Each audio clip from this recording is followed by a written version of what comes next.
Well, we continue our focus on KPMG's woes tonight. My colleague Mutao Kharipa is standing by for more on this story. Mutao, it seems like it just doesn't end for KPMG. In fact, I saw earlier one person on Twitter saying by now they should have a head of scandals. Definitely ahead of scandals. This actually should be shut down. KPMG released a statement a short while ago saying it hopes to revive its relationship with the Auditor General. Let's get some reaction from Chartered Accountant and social activist Khaya Sithole. Khaya, KPMG has had it coming from the Auditor General. If you remember when they went to present their case at Parliament, the Auditor General already saying there that he's looking for a systematic breakdown at the company, as he seemed to have found one.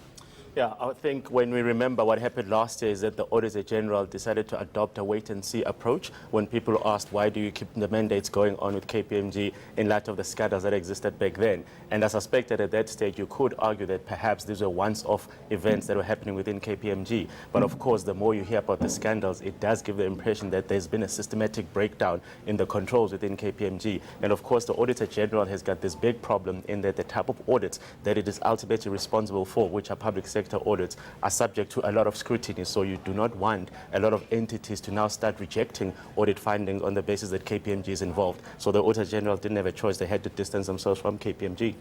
But that's not only KPMG, it's Nkonki as well, and these are both critical partners for the Auditor General in running its own audits. Operationally, how does the Auditor General respond? Do they go into the market and look for better partners per se? And, how do they go forward? So the big problem that we have in the market is that probably there isn't a big enough skill set for the Auditor General to simply say we're moving these audits to these particular individuals. So they'd have to firstly find out that from the other market players, is there sufficient expertise within those particular firms to deal with public sector audits, because there are particular nuances that are only specific to the public sector that people who've never audited in the public sector wouldn't possibly know about. So there'd have to be that particular learning curve. So you get the impression that they are probably now scrambling to try and find who has capacity from the other big four auditing firms and the rest of the industry who has capacity to adopt some of these audits that Nkonki and KPMG are responsible for. But of course, it's not something that they had the luxury of sitting on and waiting, because it's really just escalated, especially over the past couple of weeks. Let's look at the impact now for both the companies. KPMG's Pretoria office mainly dealing with those government contracts. What happens now to employees there? So there is that problem that the KPMG Pretoria office primarily deals in public sector work. So then there's a question of, can they be absorbed into the bigger office in Parktown? Is there even space to absorb them there? Because the reality here is that if you lose such a lucrative source of revenue, which is the state contracts, it means that actually the capacity that you have within the firm needs to be looked at again. So you probably can't keep the same workforce that you had when you were in possession of this contract. So they're going to have to start rationalizing and probably letting some people go. But I think it will be a bigger problem actually in the outlying areas like Nelspruit, where primarily their presence in there will be on the basis that there is some Auditor General work that is going to be done. So the Pretoria office is one example of an office that is now at huge risk of having to really just look at whether it has a scope for existence. But I think also in the outlying areas, KPMG will probably have to consider shutting down those particular offices, because in the absence of the work from the Auditor General,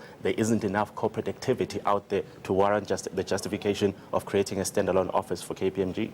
When we look at Nkonki's side, far more smaller than KPMG, and its chances of survival very slim, given that it's been relying on a lot of government work to get through. I mean, Cindy Swazilwa saying to Moneyline last year that most of their work comes from government contracts, and they couldn't break that glass ceiling of getting into JSE companies and serving them. So this might be the end of Nkonki as we know it. Yeah, you get the impression that there's not much that Nkonki can do in order to survive this, because, as you said, there are two primary revenue sources, which is the internal audit and the external audit, are purely state contracts. So when you talk about internal audit, their entire business model is based on them having access to the internal audit business of Transnet. So clearly Transnet itself, being a state entity, would have to follow the directive from the Auditor General and seek to distance itself from Nkonki. So even the type of work that they do have, their three main clients would be Denel, the Development Bank of South Africa, and Telkom. And those three entities will also now probably go out and start tendering for new business. But I think it's also quite important for us to acknowledge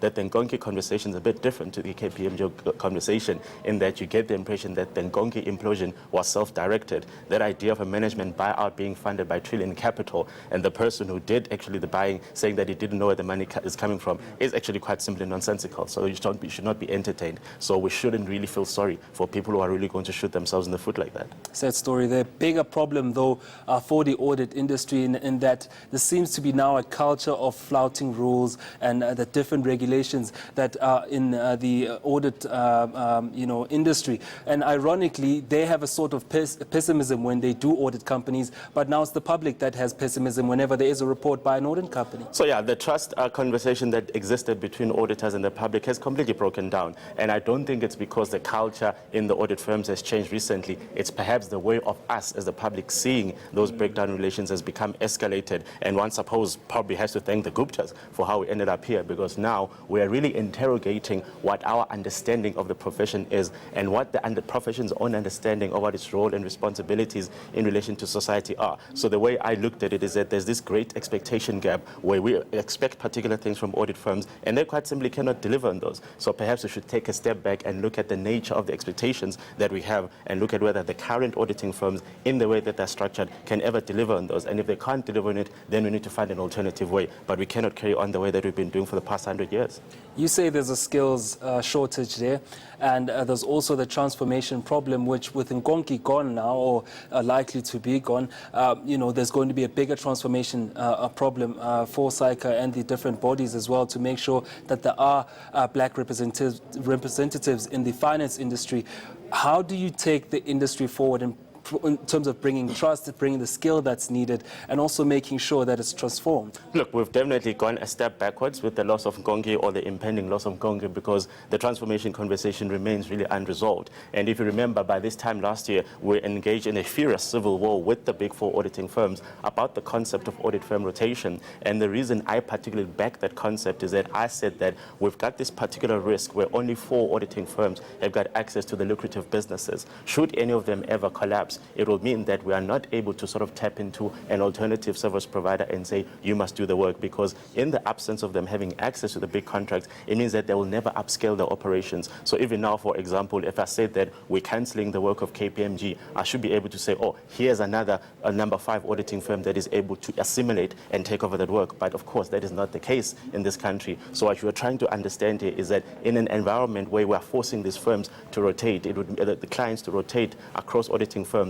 it would mean that the skill set is far more diverse, it's far more widespread than it is currently. So the problem that we predicted last year when we were advocating for audit firm rotation has materialized within 12 months, which is something very, even I never anticipated. And the reality here is that the industry has created this crisis itself by refusing to open itself up to the conversation of saying you need to diversify the market, you need to ensure that other players have got the mass appeal that the big 4 enjoy, so that should anything go wrong with one of the big 4, we do not create a crisis in the system. But right now, we are living in the middle of a crisis. We are in a crisis. That was our chartered accountant, Khaya Sithole.